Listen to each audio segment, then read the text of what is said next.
Hello and नमस्ते सबैजनालाई। आज हामी एएमडीको बारेमा पढ्छौँ। एएमडी भनेको एक्युमुलेसन, म्यानिपुलेसन र डिस्ट्रिब्युसन है। यो चाहिँ के हुन्छ, कसरी आइडेन्टिफाई गर्ने र चाहिँ ट्रेड कसरी लिने भन्ने कुरा चाहिँ यसमा हामी हेर्छौँ। यो एउटा सेटअप हो चाहिँ आइसिटीको है। त्यसमा चाहिँ धेरै फेमस सेटअप छ र एकदमै इफेक्टिभ सेटअप छ। यदि हाई टाइम फ्रेमलाई कम्बाइन गरियो भने यो एकदमै राम्रो काम गर्छ है। सबैभन्दा पहिला एकुमुलेसन हुन्छ। एकुमुलेसन भनेको प्राइस एउटा रेन्जमा तलमाथि तलमाथि तलमाथि यसरी घुम्छ है। यो रेन्ज गर्छ, न माथि जान्छ न तल जान्छ है। रिटेलरहरूलाई चाहिँ कुनैतिर ब्रेकआउट दिएर यसलाई चाहिँ ट्र्याप गर्ने टाइपको यो चाहिँ हो है। यस्तो हुन्छ। त्यसपछि एउटा तलतिर अथवा माथितिरै हुनसक्छ, तलैतिर हुन्छ भन्ने कुरा छैन। तलतिर यसरी चाहिँ ब्रेकआउट दिन्छ। ब्रेकआउट दिइसकेपछि यसले आफ्नो फाइनल मुभ दिन्छ है। जसमध्ये हामी चाहिँ यो फेजलाई एकुमुलेसन भन्छौँ है। यहीबाट आएको ए, त्यसपछि यम है, अनि त्यसपछि यो डी। यो भनेको एकुमुलेसन, यो भनेको म्यानिपुलेसन र यो भनेको डिस्ट्रिब्युसन है। यसलाई एएमडी पनि भनिन्छ, पावर अफ 3 पनि भनिन्छ है। अब सबैभन्दा पहिला चाहिँ एकुमुलेसन चाहिँ हेरौँ है। एकुमुलेसन भनेको साइडवेज मार्केट हो।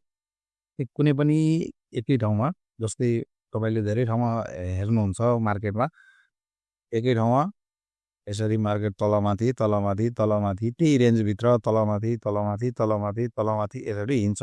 न तल जान्छ न माथि जान्छ, त्यही रेन्जमा तलमाथि तलमाथि गर्छ। साइड वेज टाइपको चाहिँ बनाउँछ है। यो चाहिँ खासमा रिटेलरलाई ट्र्याप गर्नको लागि हो। अनि त्यसपछि एकुमुलेसन यसरी साइड वेज चल्छ। यो 1 घन्टा 2 घन्टा 4 घन्टा चाहिँ जति पनि हुनसक्छ। त्यसपछि चाहिँ मार्केटले कतैतिर माथितिर पनि हुनसक्छ, तलतिर पनि हुनसक्छ, केही फरक पर्दैन। मिन्स जतातिर ब्रेकआउट दिन्छ, जस्तै तलतिर दियो भने यसको फाइनल मुभ चाहिँ माथितिर हुन्छ है। यसरी भनिन्छ। अब जस्तै यो साइडवेज मार्केटबाट तलतिर अथवा माथितिर चाहिँ ब्रेकआउट दियो भने यहाँ चाहिँ रिटेल ट्रेडरहरूले ब्रेकअप स्ट्रक्चर सोच्छ र सेल साइड अपर्च्युनिटीहरू चाहिँ खोज्न थाल्छ है। अब यो म्यानिपुलेसनको जुन पार्ट छ, यो पार्टलाई जोडा स्विङ भनेर पनि तपाईँले चाहिँ धेरै ठाउँमा सुन्नुहुन्छ, अथवा जोडा स्विङ भनेको के हो चाहिँ नि सुन्नुभयो भने यो म्यानिपुलेसनलाई चाहिँ यो भनिन्छ भनेर बुझ्नु है। र म्यानिपुलेसन भइसकेपछि कुनै हाई टाइम फ्रेमको क्युआईमा यसरी ट्याप हुन्छ र यसले चाहिँ आफ्नो फाइनल मुभ दिन्छ, जसलाई चाहिँ डिस्ट्रिब्युसन चाहिँ भनेर हामी भन्छौँ है। र यो मुभ चाहिँ हामीलाई खासमा क्याच गर्नुपर्ने हुन्छ है। यो मुभलाई चाहिँ क्याच गर्ने हो खासमा हामीले है। अब चाहिँ हामीले बुझिहाल्यौँ एकुमुलेसन, म्यानिपुलेसन र डिस्ट्रिब्युसन। यसलाई पावर अफ 3 भनेर पनि धेरै ठाउँमा भनिन्छ। धेरै चाहिँ PO3 पनि भनिन्छ, एएमडी भनिन्छ, एकुमुलेसन, म्यानिपुलेसन, डिस्ट्रिब्युसन भनिन्छ। र कतै कतै द बक्स सेटअप भनेर पनि यदि बुझ्नुभयो भने चाहिँ यही हो। यसको अब इक्जाम्पल कसरी हुन्छ चाहिँ इक्जाम्पल हेरौँ। अहिले भर्खरको एकैछिन अगाडिको ट्रेडमा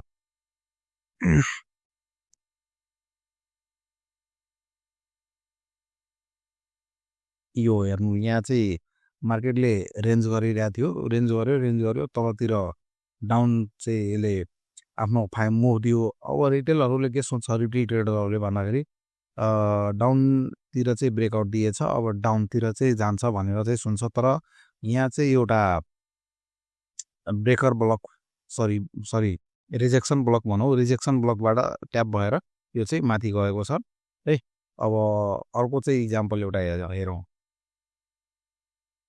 यहाँ हेर्नु, यो ठाउँमा चाहिँ प्राइसले आफ्नो एकुमुलेट गरेको छ, एउटै रेन्जभित्र मार्केट चलेको छ। त्यसपछि चाहिँ मार्केटले डाउन साइड मुभ दिएको छ, जसमा चाहिँ रिटेल ट्रेडरहरू ट्र्याप हुनको लागि चाहिँ यो बनाइएको हो।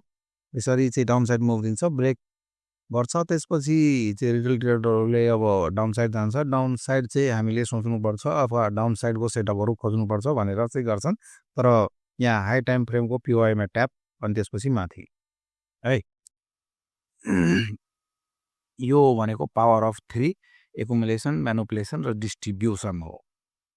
यसलाई चाहिँ यसरी हेर्न सकिन्छ, बुझ्न सकिन्छ र चाहिँ नै ट्रेडमा आउन सकिन्छ। ट्रेडमा एक्जिक्युट हुन ट्रेड लिनको लागि यो चाहिँ म्यानुपुलेसन पछि अथवा म्यानुपुलेसनको जुन पार्ट हुन्छ त्यही पार्टमा कुनै न कुनै ठाउँमा यो हाई टाइम फ्रेमको पिओआईमा ट्याप हुन्छ। यहाँबाट हामीले चाहिँ ट्रेड लिन सक्छौँ है।